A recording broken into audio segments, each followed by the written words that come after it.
नमस्कार, मैं हूं डॉक्टर शैलेंद्र और आप देख रहे हैं द डॉक्टर शैलेंद्र शो। सच तो सच है। साथियों, आज हमारे बीच हैं आयुर्वेद चिकित्सालय के प्राचार्य एवं डीन डॉक्टर दीपक कुलश्रेष्ठ जी।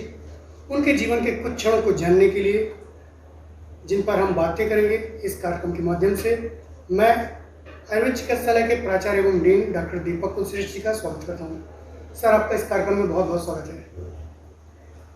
आज हम बात करते हैं जीवन के उन अनछुए पहलुओं को जिन्हें केवल आपने महसूस किया। इससे पहले कि हम बात करें, आप अपने परिवार, शिक्षा के बारे में क्या कहना चाहेंगे?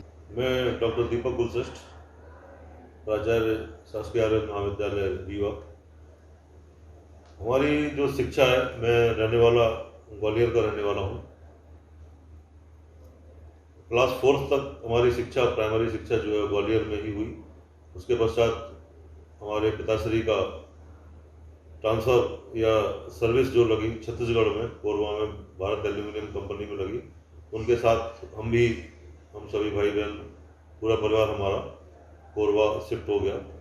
वहाँ पर आगे की शिक्षा यानी क्लास 5 से लेकर क्लास 11 तक, उस समय 11 चलता था, क्लास 11 तक जो हो हमारी शिक्षा बालको नगर कोरबा छत्तीसगढ़ में संपन्न हुई।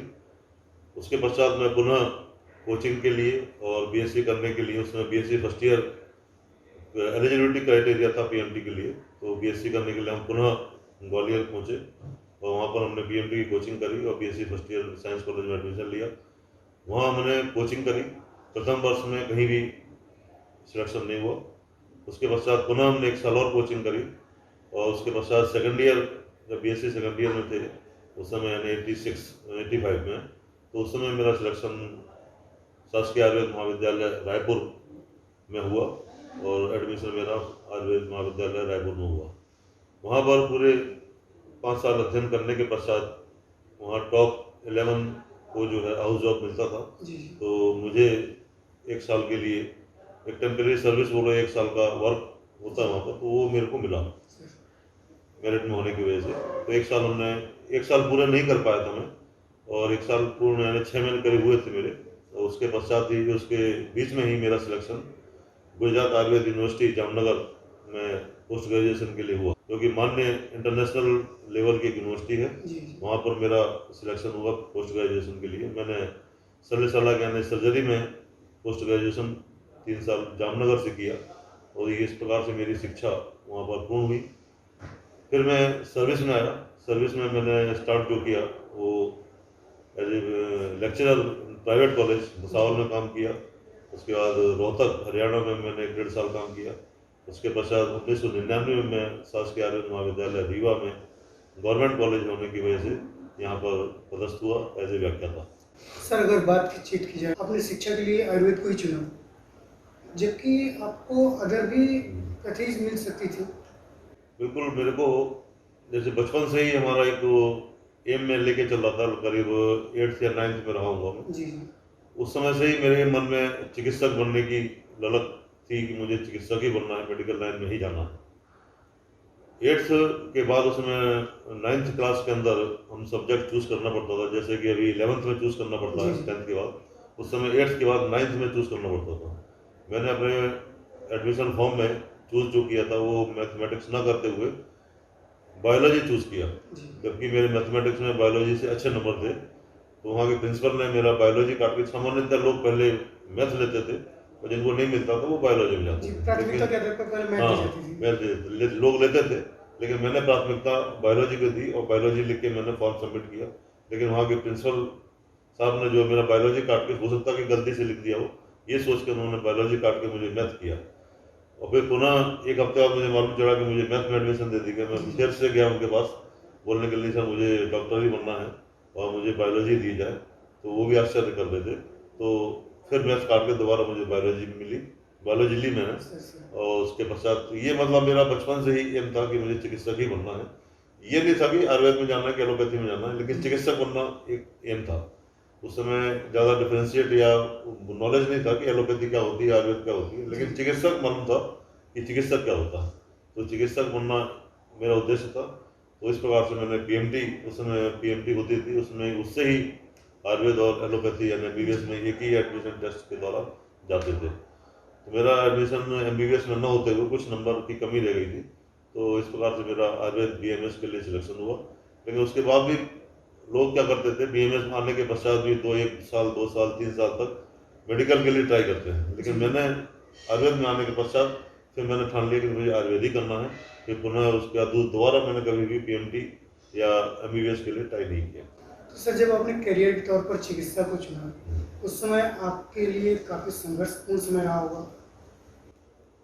बिल्कुल, करियर जैसे मेरा उद्देश्य ही था कि चिकित्सक बनना है। एडमिशन हो गया, एडमिशन आयुर्वेद को मैंने मान के चला कि जो भी अपन को करना है आयुर्वेद के अंदर ही करना है, अच्छे से अध्ययन करना है। और अध्ययन करने के पश्चात मैंने अध्ययन करते हुए ही मैंने डिसाइड कर लिया था कि मुझे एज ए लेक्चरर यानी टीचिंग लाइन में ही मुझे जाना है। ये क्योंकि वहाँ की जो फैकल्टी थी, उन फैकल्टीज़ ने भी मुझे काफ़ी सपोर्ट किया और मैं उनसे प्रभावित हुआ। मुझे लगा कि नहीं, मुझे भी टीचिंग लाइन में ही जाना चाहिए और टीचिंग के लिए पोस्ट ग्रेजुएशन आवश्यक क्राइटेरिया होता है। जी जी। इसलिए मैंने बीएमएस करने के पश्चात एक अच्छे इंस्टीट्यूट, इंटरनेशनल लेवल के इंस्टीट्यूट से पोस्ट ग्रेजुएट करने एंट्रेंस दिया और वहाँ मेरा सिलेक्शन हुआ। सर, जब आप पढ़ाई के लिए पहली बार घर से बाहर निकले, तब आपको कैसा लगा?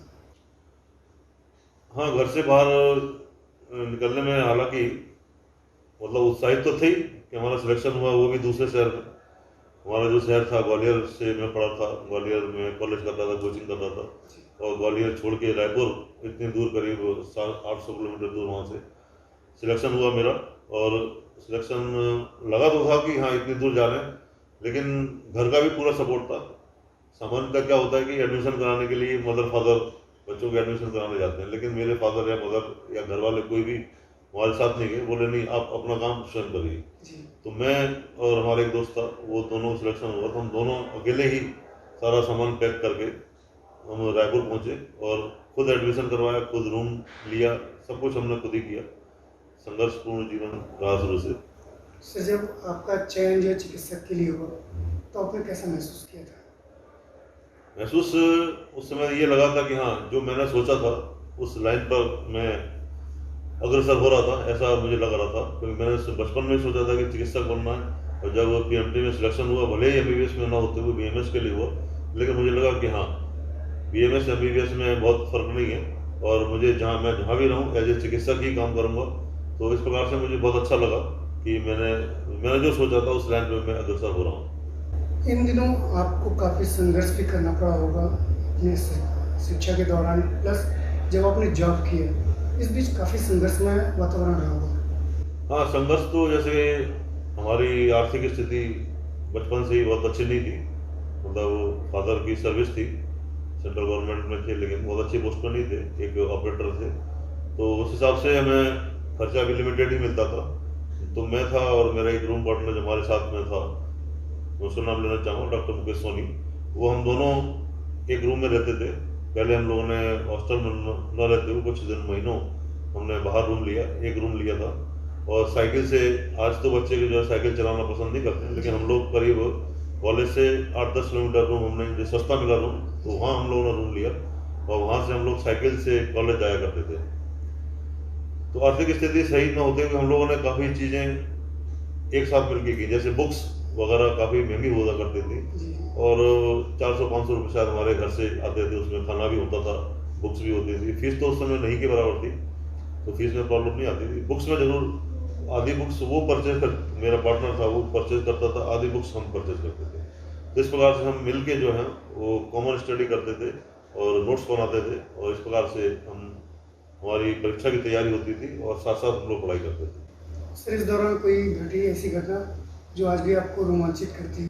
लेकिन हाँ, समय समय पर ऐसी चीज़ें होती रहती थी कि लोग क्लास नहीं अटेंड करना चाहते थे, लेकिन मैं सारी क्लासेस अटेंड करता था। मैं उसके बाद इंटर्नशिप होती थी, इंटर्नशिप में लोग सिर्फ अटेंडेंस लगा के चले जाते थे, लेकिन मैं ये सोचता था कि हाँ, ये मेरे लिए अच्छा मौका सीखने के लिए। जब कोई भी इंटर्नशिप में थे या हाउस जॉब में थे या पोस्ट ग्रेजुएशन में भी थे, तो मैं सोचता था कि हाँ, कोई अटेंड ना करे, कोई हॉस्पिटल ना आए, कोई कॉलेज ना आए, उन सबका काम मैं अकेला कर सकता हूँ। उससे सीखने की अपॉर्चुनिटी बढ़ जाती थी। तो मैं उनको सपोर्ट करता था कि हाँ, तुम नहीं आ रहे कॉलेज, हॉस्पिटल नहीं आ रहे, मत आओ। मैं तुम्हारा काम मैं करूँगा। तो मैं लगभग सभी का काम अकेला करता था और फुल टाइम अपना पूरा टाइम जो है मैक्सिमम हॉस्पिटल में देता था, और उसी का परिणाम है कि आज मैं इस स्थिति में हूँ।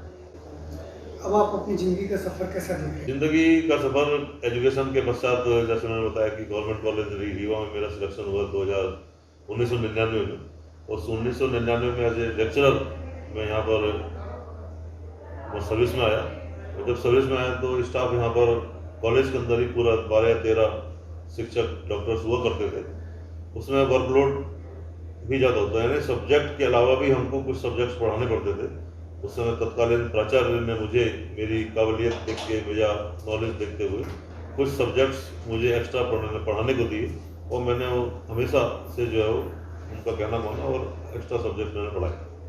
हॉस्पिटल में भी उस समय सुविधाएं बहुत ज़्यादा नहीं थी, मैं सर्जरी से था, तो सर्जरी के नाम पर रीवा में आयुर्वेदिक कॉलेज में कुछ भी नहीं था, ना कोई इंस्ट्रूमेंट था, ना कोई एग्जामिनेशन की सुविधा थी, ना कोई ऑपरेशन की सुविधा थी। लेकिन हम जो सीख के आए थे, पढ़ के आए थे, तो मुझे लगा कि नहीं, मुझे कम साधनों में रीवा वासियों की सेवा करनी है।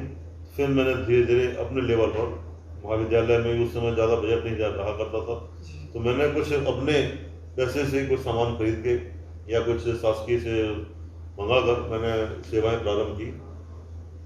तो इस प्रकार से धीरे धीरे बढ़ते बढ़ते आज ये स्थिति है कि आयुर्वेद कॉलेज को रीवा के अंदर लोग जानने लगे हैं। उस समय बगल वाला ही नहीं जानता था कि कॉलेज के अंदर कोई सर्जरी भी होती है या इस प्रकार का कोई और काम भी हो सकता है। सिर्फ जड़ी बूटी के नाम पर लोग जानते थे कि आयुर्वेद में सिर्फ जड़ी बूटी होती है, और उसी के नाम पर लोग आयुर्वेद को जानते थे। लेकिन मेरे आने के पश्चात धीरे धीरे और भी लोग आए, आने के पश्चात ही मैंने धीरे धीरे अपने स्तर पर सीमित साधनों में अधिक से अधिक कार्य करने की कोशिश की, समय पे आने की कोशिश की।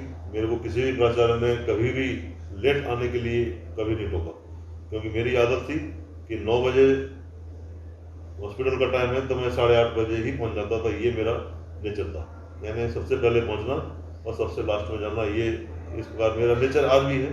एज ए प्रिंसिपल मैं हूँ, लेकिन आज भी मैं कई स्टाफ से, कई बार तो ये होता है कि प्यून भी नहीं आया होता तो मैं कॉलेज या हॉस्पिटल पहुँच जाता हूँ, उसके पश्चात ये लोग आते हैं, तो ये मेरी हैबिट में आ गया। सर, आपके कुछ अपने हैं जिन्होंने अपनी राय का इजहार किया, जिसमें डॉक्टर दीपक कुशेर साहब हमारे जो है बहुत ही कर्मठ और सशक्त प्राचार्यों में से आते हैं मध्य प्रदेश के, और उन्होंने आयुर्वेद के दशा और दिशा के परिवर्तन करने में बहुत बड़ा योगदान उनका रहा। महाविद्यालय पूर्व से वर्तमान में अभी जो दिख रहा है काफ़ी परिवर्तनशील है, और नए आयाम और सोपान के साथ जो है डॉक्टर कुशेर जी महाविद्यालय की प्रगति के लिए रात दिन एक हैं, और हम लोगों को साथ में हमेशा कार्य के प्रगति करने के लिए, हमेशा तत्पर रहने के लिए, हमेशा कर्तव्यनिष्ठ रहने के लिए हमेशा प्रेरित करते रहते हैं। और यहाँ तक जितना होता है हम लोगों का तन मन धन से अपन आयुर्वेद के प्रति महाविद्यालय के प्रति समर्पित हैं, और प्राचार्य को, ऐसे प्राचार्य को सादर नमन और वंदन है। मैंने जब ज्वाइन किया था उस समय 12-13 टीचर हुआ करते थे। हम लोगों ने 4 लोगों ने ज्वाइन किया, तब जाके वो 15-16 शिक्षक कॉलेज के अंदर हुए। धीरे धीरे लेकिन फिर दोबारा पोस्टिंग हुई, 2003 में पोस्टिंग हुई, 2003 के पश्चात 2009 में पोस्टिंग हुई, 2009 के पश्चात 2010 में पोस्टिंग हुई। तो धीरे धीरे हमारा स्टाफ बढ़ता गया, और आज हम लोग यानी काउंसिल के स्ट्रिक्ट होने की वजह से, यानी जो मिनिमम टीचर्स की संख्या होनी चाहिए तभी कॉलेज को मान्यता मिलती है।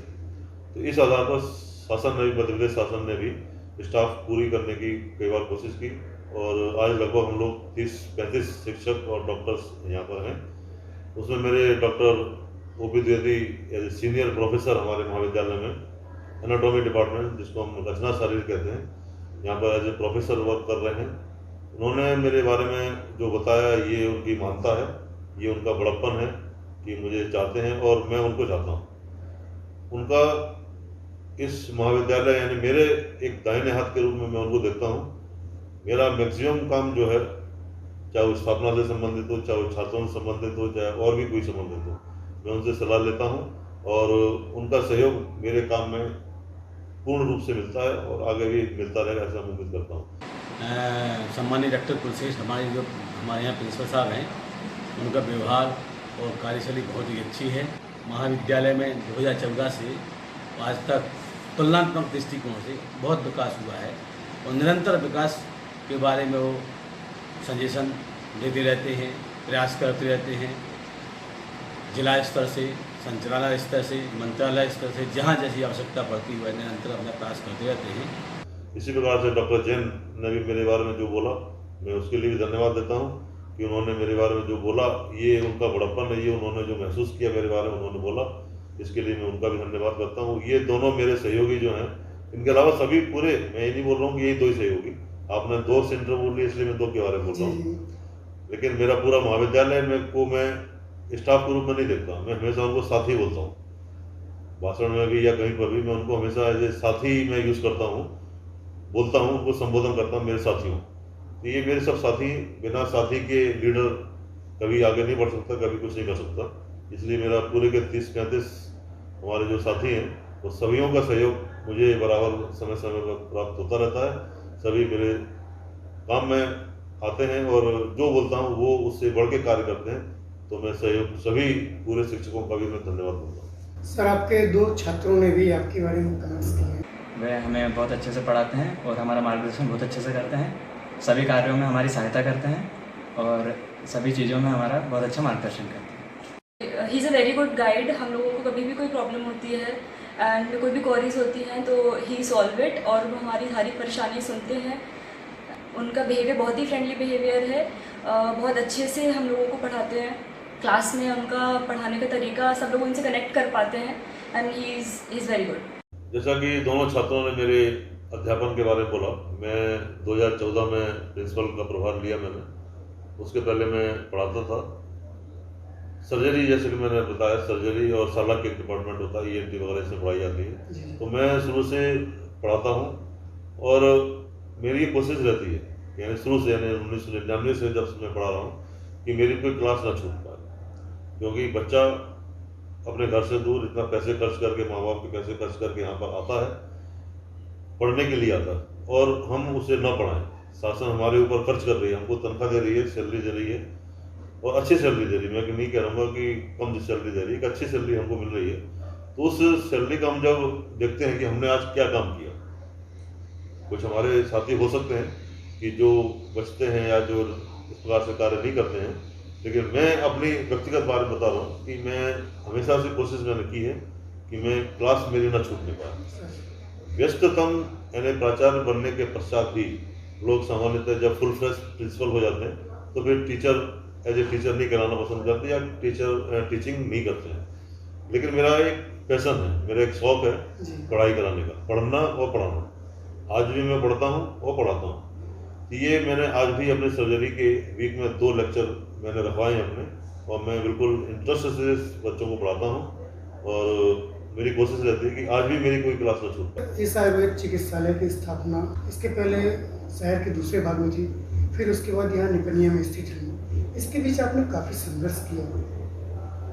हाँ, जैसा कि ज्ञात ही है सभी को कि हमारा एक उस समय 30 बेड हॉस्पिटल हुआ करता था मानस भवन के सामने रसिया मोहल्ले में, वहीं हमारा एक 30 बेड का चिकित्सालय था, बहुत छोटा चिकित्सालय था, वहाँ सभी डॉक्टर्स को बैठने की भी सुविधा नहीं थी। वहाँ से हम लोगों ने मैंने अपनी यात्रा प्रारंभ करी, तो मैंने जब ज्वाइन किया था वही चिकित्सालय था, लेकिन धीरे धीरे ये ज़मीन निपनिया में जो ज़मीन थी, बहुत पुरानी ज़मीन थी, मेरे आने से पहले ज़मीन मिल चुकी थी।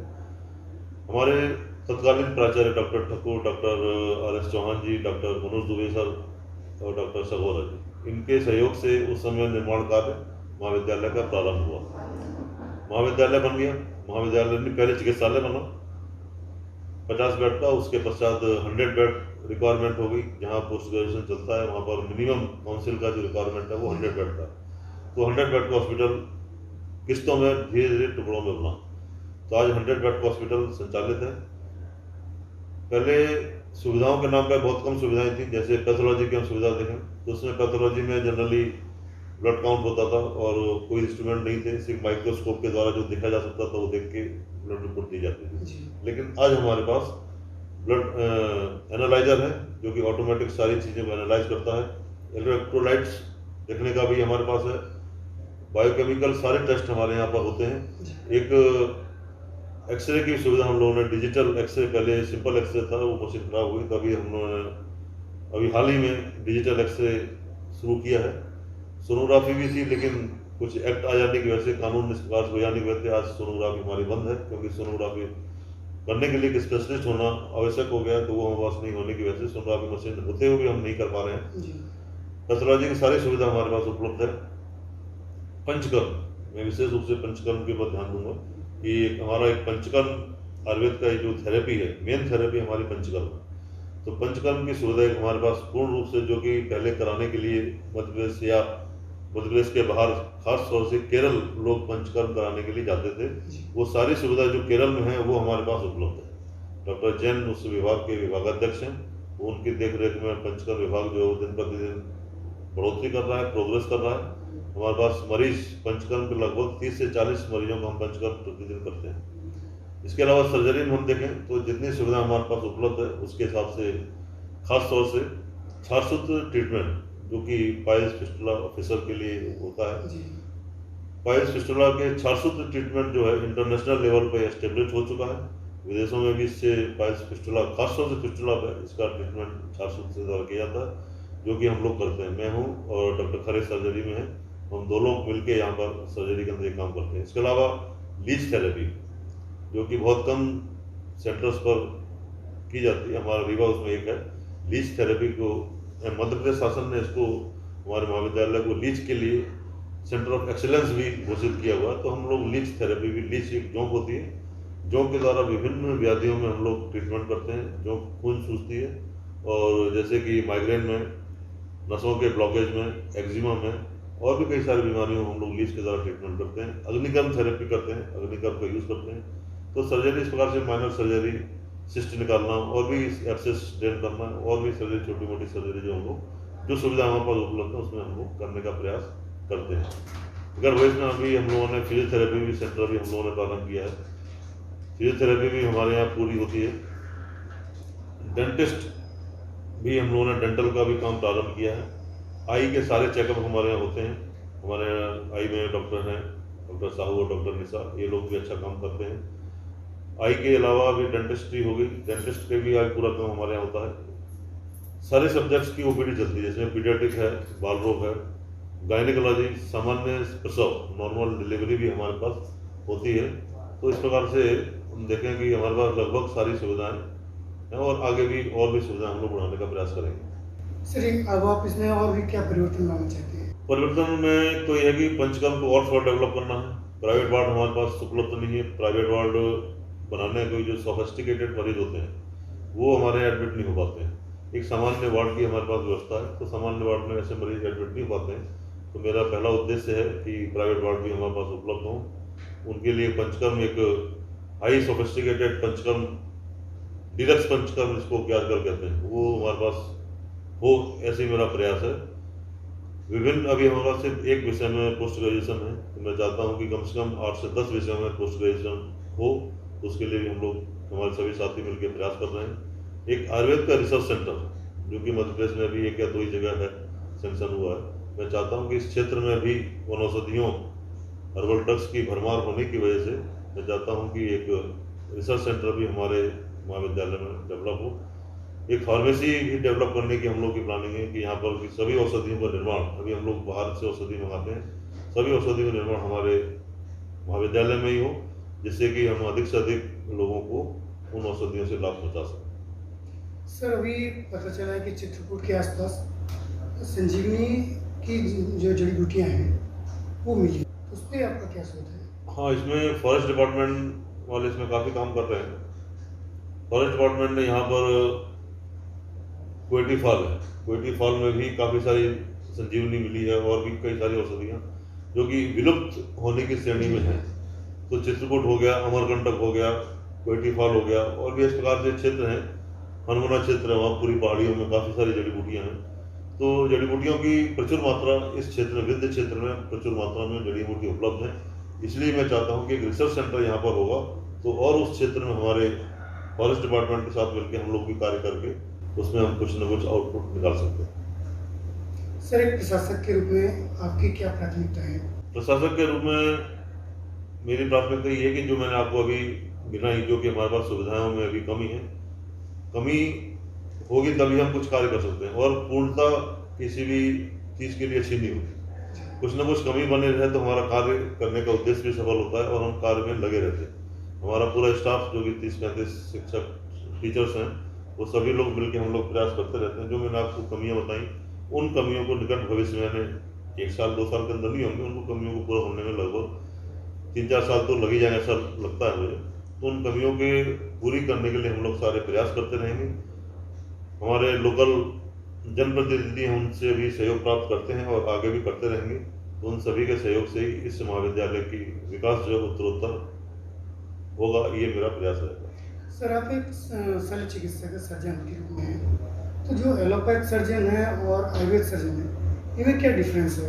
सर्जन में कोई डिफरेंस नहीं होता। ये बहुत गलतफहमी है कि आयुर्वेद वाले सर्जरी नहीं कर सकते, जी जबकि सर्जरी की शुरुआत आयुर्वेद में ही बताई गई है। जी हमारे पास जो सुश्रुत संहिता ग्रंथ है, वो 3000 साल पुराना ग्रंथ है लगभग। उसमें ऐसी ऐसी चीज़ें लिखी हुई हैं कि सर्जरी के लिए जो रिक्वायरमेंट होती है, सर्जरी किसको पढ़ना चाहिए, कौन पढ़ा सकता है, कौन पढ़ सकते हैं, क्योंकि आज मॉडर्न साइंस में ये नहीं लिखा कि सर्जन के क्या गुण होने चाहिए। कि हमारे आयुर्वेद में लिखा है कि सर्जन एक शल्य विशेषज्ञ के क्या गुण होने चाहिए, ये भी लिखा हुआ है। तो जहाँ ऐसी बातें लिखी हुई हैं, तो हम कैसे मान लें कि आयुर्वेद में सर्जरी नहीं होती थी। सारी सर्जरी एब्डोमिनल सर्जरी होती थी, हेड तक की सर्जरी इसमें बताई है, और भी कई सारी सर्जरी, यानी कम से कम 300-350 सर्जरी हमारे ग्रंथों में लिखी हुई है। जी अब ये ठीक है कि धीरे धीरे समय के हिसाब से या कुछ कमियों की वजह से किसी भी विज्ञान के लिए, किसी विकास के लिए राज्याश्रय यानी गवर्नमेंट का सपोर्ट मिलना बहुत जरूरी है। जैसा कि हमको मालूम ही है कि लगभग 400-500 साल हमारा देश गुलामी से गुजरा। जी जी मुगलों का शासन रहा है, तो मुगल अपने साथ अपनी पैथी लेके आए, यूनानी पैथी। तो उन्होंने आयुर्वेद को दबाने की कोशिश की, दबाया, प्रयास किया। अंग्रेज आए, अंग्रेज अपने साथ एलोपैथी लेके आए, उन्होंने आयुर्वेद को दबाने का प्रयास किया और सफल भी रहे काफ़ी मात्रा में। लेकिन आयुर्वेद में वो क्षमता है, इसलिए वो पूर्ण रूप से नष्ट नहीं हुई। गुरुकुल परंपरा में उस समय अध्यापन होता था, गुरुकुल चलते थे, वहाँ पर चिकित्सक बनते थे। तो वो परंपरा धीरे धीरे अंग्रेजों ने या विदेशी आक्रांताओं ने वो परंपरा तोड़ी, तो गुरुकुल लगभग खत्म हो गए। तो जो गुरु शिष्य परंपरा में जो चीज़ आती थी, वो चीज़ गुरु से शिष्य नहीं ले पाया, नहीं आई, तो गैप जो आ गया, जी उस गैप की वजह से सर्जरी हमारी लुप्त हो गई। क्योंकि ये एक्सपीरियंस, मतलब ये चीज़ जो है सर्जरी सीखने की चीज़ है, मतलब हम करके देखेंगे तभी कुछ आगे कर सकते हैं। बुक में लिखी हुई है, बुक से हम पढ़ के नहीं कर सकते। जब तक कि हमको कोई सिखाएगा नहीं, तब तक हम नहीं सीख सकते। तो वो जो गैप आ गया, गुरुकुल परंपरा का जो खत्म हुआ, वो गैप आ जाने की वजह से गुरु और शिष्य के बीच का जो संबंध था वो खत्म हुआ। तो खत्म होने की वजह से वो चीज़ खत्म हुई, सर्जरी खत्म नहीं हुई, सर्जरी अपनी जगह बनी रही। हमारे ग्रंथों से ही मॉडर्न ने एक्सेप्ट किया और ले गए। आज भी विदेश जो ऑस्ट्रेलिया में कॉलेज ऑफ सर्जन है, वहाँ पर आचार्य सुश्रुत की मूर्ति लगी हुई है, वहाँ पर लिखा हुआ है फादर ऑफ सर्जरी। तो मॉडर्न साइंस भी मानती है कि फादर ऑफ सर्जरी आचार्य सुश्रुत हैं। प्लास्टिक सर्जरी जो आज हम लोग देखते हैं, प्लास्टिक सर्जरी का उद्गम जो है वो भी आचार्य सुश्रुत की सुश्रुत संहिता में लिखा हुआ है कि पहले जो नाक कट जाती थी, कान कट जाते थे युद्ध में, तो नाक दूसरी बन जाती थी, बगल की स्किन से जो निकाल के नाक बन जाती थी, कान कट जाते थे, कान बनाते थे। तो ये प्लास्टिक सर्जरी का जो बेसिक है, आधार जो है वहीं से लिया गया। तो ऐसा नहीं कह सकते हम कि आयुर्वेद में सर्जरी नहीं थी या नहीं है या नहीं कर सकते। ये बहुत बड़ी गलतफहमी है मॉडर्न सर्जन या मॉडर्न फैकल्टीज में कि आयुर्वेद वाले सर्जरी नहीं कर सकते। हम कहते हैं कि आयुर्वेद सभी के लिए सर्जरी ओपन नहीं है। सर्जरी में जैसे कि एलोपैथी में सर्जरी में पोस्ट ग्रेजुएशन होता है, ऐसे हमारे भी सर्जरी में पोस्ट ग्रेजुएशन है। उनके भी 3 साल का पोस्ट ग्रेजुएशन होता है, हमारे भी 3 साल का पोस्ट ग्रेजुएशन है। तो जो सर्जरी में पोस्ट ग्रेजुएशन करेगा, जो ENT में पोस्ट ग्रेजुएशन करेगा, वही उस चीज़ की सर्जरी करने के लिए स्पेशलिस्ट हो जाएगा, एलिजिबल है, वही कर सकता है। ये नहीं कि प्लेन BMS होगा या मेडिसिन या काई चिकित्सा जिसने PG करी है वो सर्जरी करेगा, वो कर ही नहीं सकता। एक तो उसको आएगा नहीं, दूसरा करने का प्रयास करेगा तो लीगली वो नहीं कर सकता। तो ऐसा नहीं है कि आयुर्वेद में भी स्पेशलाइजेशन का जमाना है। आयुर्वेद में जो सर्जरी में जो स्पेशलिस्ट होगा, जिसने पढ़ाई की होगी, जिसने अनुभव लिया होगा, वही कर सकता है। कानून उसी की रक्षा करेगा। इसलिए मैं चाहता हूँ कि हमारे मॉडर्न के जो साथी हैं वो इस भ्रम में न रहें या इस गलतफहमी में न रहें कि आयुर्वेद वाले सर्जरी नहीं कर सकते। कानून हमारे साथ है और हम जब कर सकते होंगे तभी करेंगे। हम ये प्रयास बिल्कुल नहीं करेंगे कि जो काई चिकित्सा या मेडिसिन का जो पोस्ट ग्रेजुएशन वो भी सर्जरी करेगा। सर्जरी में जो पोस्ट ग्रेजुएट होगा, जिसको अनुभव होगा, वही करेगा। तो इसमें ऐसी कोई बात नहीं है कि आयुर्वेद वाला सर्जरी नहीं कर सकता। सर्जरी में भी अभी जो क्वालिफाइड है वही कर सकता है। सर अभी कोविड के दौरान भी देखा गया है कि आयुर्वेद का बहुत बड़ा योगदान था। हाँ, जैसे कि आपने देखा ही, आपने व्यक्तिगत रूप से भी देखा,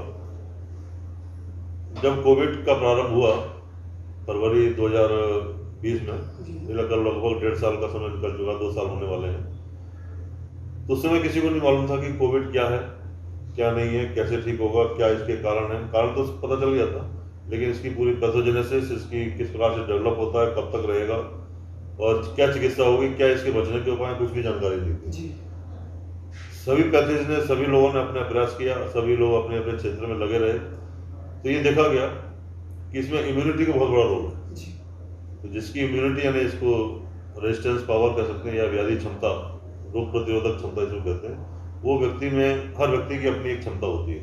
तो ये देखा गया कि जिसकी रोग प्रतिरोधक क्षमता अच्छी है उसको ये बीमारी नहीं होती, या होती भी है तो उसका इफेक्ट उतना नहीं होता।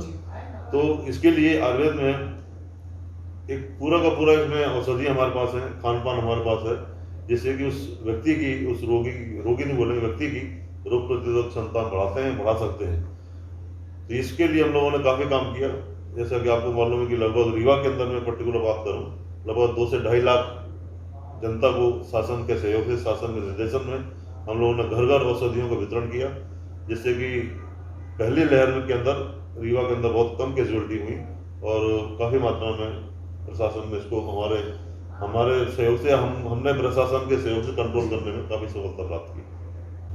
सर चलते चलते हमारे जो दर्शक आपको देख रहे हैं उनके लिए आपका क्या संदेश है? उनके लिए मेरा यही संदेश है कि आयुर्वेद सिर्फ चिकित्सा पद्धति नहीं है, आयुर्वेद एक पूरा जीवन का शास्त्र है। साइंस ऑफ द लाइफ इसको कहते हैं, साइंस ऑफ द लाइफ। मतलब इसमें सुबह उठने से लेकर रात के सोने तक इसमें सारी चीज़ें हैं। यानी आपको सुबह कितने बजे उठना है, सुबह उठ के क्या करना है, उसके पश्चात व्यायाम करना है, खाना पे आपका नाश्ता कैसा होगा, खाना कैसा होगा, ये सारी चीज़ें यानी सुबह उठने से लेके आहार विहार से लेके रात को सोने तक, यानी दिनचर्या, ऋतुचर्या, यानी किस ऋतु में आपको क्या खाना है, क्या नहीं खाना है, रात्र में आपको कितने बजे सोना है, कितने बजे उठना है, क्या खाना है, किस ऋतु में क्या चीज़ खानी है, क्या नहीं खानी है, सारी चीज़ें इसके अंदर है। आयुर्वेद का उद्देश्य भी है स्वस्थ स्वास्थ्य रक्षण आतुर स्वीकार रक्षण, यानी स्वस्थ व्यक्ति के स्वास्थ्य की रक्षा करना, ये पहला उद्देश्य है। दूसरा उद्देश्य, रोगी हो गया है तो उसके स्वास्थ्य को ठीक करना। तो हमारा पहला उद्देश्य है कि जो व्यक्ति स्वस्थ है उसके स्वास्थ्य, वो स्वस्थ बना रहे। हमें कभी नहीं चाहेंगे कि वो स्वस्थ व्यक्ति रोगी हो जाए, ठीक है ना। तो पहला उद्देश्य हमारा हुई कि स्वस्थ व्यक्ति, उसी लाइन में हम लोग काम करते हैं। तो ये मेरा सभी के लिए है कि आयुर्वेद को अपनाएं। आयुर्वेद, क्योंकि आयुर्वेद सिर्फ चिकित्सा पद्धति नहीं है, आयुर्वेद जो पूरे जीवन का सार है, जीवन का एक साइंस ऑफ द लाइफ इसको कहते हैं, वो है। तो मैं सभी से ये अनुरोध करूँगा कि आयुर्वेद की तरफ मुड़ें, जो कि प्रारंभ हो चुका है। पहले से स्थिति काफ़ी बदली है, लोग आयुर्वेद की तरफ आ रहे हैं। तो मैं यही चाहूँगा कि अधिक से अधिक लोग प्रथम हमारे यहाँ जो चिकित्सालय है उसकी सेवाएं प्राप्त करें, हमारे विशेषज्ञ वहाँ बैठते हैं उसकी सेवाएं प्राप्त करें। ये मैं सर ऐसा भी माना जाता है कि आयुर्वेद जो है काफ़ी स्लो चलने वाली पद्धति है। हाँ, ऐसा एक मिथ बना हुआ है जी, ये एक गलत फहमी बनी हुई है। हमारे पास सभी प्रकार की औषधियाँ हैं। हम क्या करते हैं, जड़ से सामान्य रूप से एक मिथ ये भी है, या मिथ के वो लोग की हकीकत भी है कि आयुर्वेद में जो चीज़ सही होती है वो जड़ से समाप्त होती है। तो हम जड़ की तरफ जाते हैं, कारण की तरफ हम जाते हैं, हम लक्षणों की तरफ नहीं जाते। जबकि मॉडर्न साइंस में अधिकांश वहाँ भी ऐसा हो सकता है कि मैं उनके ज़्यादा नहीं बोलना चाहूँगा। एक सिम्टोमेटिक ट्रीटमेंट वहाँ ज़्यादा होता है, यानी दर्द हो रहा है तो दर्द की दवाई दे दी, सूजन है तो सूजन की दवाई दे दी। तो इस प्रकार से चलता है। लेकिन हमारे यहाँ क्या, हम कारण की तरफ जाते हैं, किस कारण से बीमारी हुई है, तो उस कारण को फाइंड आउट करने में और उसको धीरे धीरे करने में थोड़ा टाइम जरूर लगता है। लेकिन ऐसी बात नहीं है कि हमारे पास भी 2 प्रकार की औषधि, 3 प्रकार की औषधियाँ होती हैं, एक हर्बल, एक मिनरल और तीसरा एनिमल सोर्स ऑफ हो रहे हैं। यानी सोर्स हमारे पास 3 है, एक हर्बल ओरिजिन सोर्स है और दूसरा मिनरल्स, जिसमें हम खनिज पदार्थ लेते हैं, धातु हैं, खनिज हैं, रत्न हैं, उपरत्न हैं, इनसे भी औषधि हमारे पास बनती है। तो एक पूरा एक विज्ञान हमारे पास है, रस शास्त्र, जो कि 3000 साल पुराना इसको नहीं बोलेंगे। यानी पहले जो होता था सिर्फ हर्बल ही होता था। तो उसमें बात सही है कि जो देखा गया था कि जिससे जो है असर धीरे धीरे होता है और मरीज को फायदा होने में टाइम लगता। तो आवश्यकता ही आविष्कार की जल्दी होती है। तो ये आवश्यकता उस समय भी थी कि ऐसी औषधियाँ आएँ कि जल्दी इफेक्ट हो। तो उस समय के हिसाब से लगभग 1 से 1,500 2 साल 1000 साल पहले रसशास्त्र का विकास हुआ। नागार्जुन आचार्य, नागार्जुन का नाम आपने सुना होगा, और भी कई विद्वान हुए, तो उन्होंने रसशास्त्र को डेवलप किया। तो रसशास्त्र में ये कि उसमें हम लोग धातुओं का प्रयोग, खनिजों का प्रयोग, रत्नों का प्रयोग, उपरत्नों का प्रयोग इनसे करते हैं। इनसे जो औषधियाँ बनती हैं उनका इफेक्ट बहुत जल्दी होता है। ये नहीं बोल सकते कि हम उनका इफेक्ट देर से होता है। हर्बल जो औषधियाँ हैं, जड़ी बूटियाँ, उनका असर बिल्कुल सही कहते हैं कि असर धीरे धीरे होता है लेकिन अच्छा होता है। रूट पे काम रूट पे काम करती है और उनके साइड इफेक्ट नहीं होते। एक जड़ी बूटी में हम देखें, किसी भी को हम ले लें, जैसे गिलोय अपन ले लें, तो गिलोय के जो केमिकल कंटेंट्स होते हैं उसमें एक केमिकल कंटेंट्स नहीं है। उसमें मान लो देखेंगे 15 से 20 कंटेंट्स होते हैं। तो उसमें कुछ कंटेंट जो है उसके साइड इफेक्ट को दबाने, नेचर ने ही ऐसा प्रोवाइड किया है कि किसी का यदि गलत इफेक्ट होता है उसको दबाने के लिए उसमें ही केमिकल है। तो यदि अब मॉडर्न साइंस क्या करते हैं, उसी से एक केमिकल निकाल के हम यूज करते हैं। जैसे कॉमन एग्जाम्पल लेंगे अपन, वासा अड़ूस होता है, उस अड़ूस से मॉडर्न साइंस में भी दवाई बनती है। वासिन निकाल के उससे खांसी की दवाई बनाते हैं, तो लेकिन उसका साइड इफेक्ट होता है। लेकिन हम जब वासा का प्रयोग करते हैं, अड़ूस की पत्ती का प्रयोग करते हैं, उससे साइड इफेक्ट उसका नहीं होता। क्यों? क्योंकि उसके अंदर हमने एक चीज नहीं निकाली है, उसके अंदर 10 से 15 चीजें हैं जो कि आपस में ही इसको कंप्लीट कर देती है। इसलिए उसके साइड इफेक्ट नहीं होते हैं, नहीं के बराबर होते हैं। मैं ये नहीं कहूँगा कि साइड इफेक्ट हो, हर चीज का जिसका इफेक्ट उसका साइड इफेक्ट भी होता है। ये भी एक मिथ बना हुआ है कि साइड इफेक्ट नहीं होते। मैं इस चीज को आज खुले मन से बोलता हूँ कि जो है वो साइड इफेक्ट होते भी हैं और हमको उसको खुले मन से स्वीकार करना चाहिए, साइड इफेक्ट होते हैं, लेकिन उतने नहीं होते जितने कि हमारे बॉडी उसमें हार्मफुल हो। क्योंकि नेचर ने ही उसके अंदर प्रोवाइड किया हुआ है कि इसका कुछ होगा तो उसको अपने आप में उसको सब्साइड कर देता, इसे दिखाई नहीं देते हमको। साथियों, हमारी खुशनसीबी है कि सच तो सच में आज हमारे बीच रीवा के आयुर्वेद चिकित्सालय के प्राचार्य एवं डीन डॉक्टर दीपक कुलश्रेष्ठ जी ने अपना अमूल्य समय दिया। इसके लिए आप सभी की ओर से मैं उनको बहुत बहुत धन्यवाद देता हूँ। आपको बहुत बहुत धन्यवाद सर। धन्यवाद आपका भी बहुत बहुत। द डॉक्टर शैलेंद्र शो सच तो सच में बस आज इतना ही।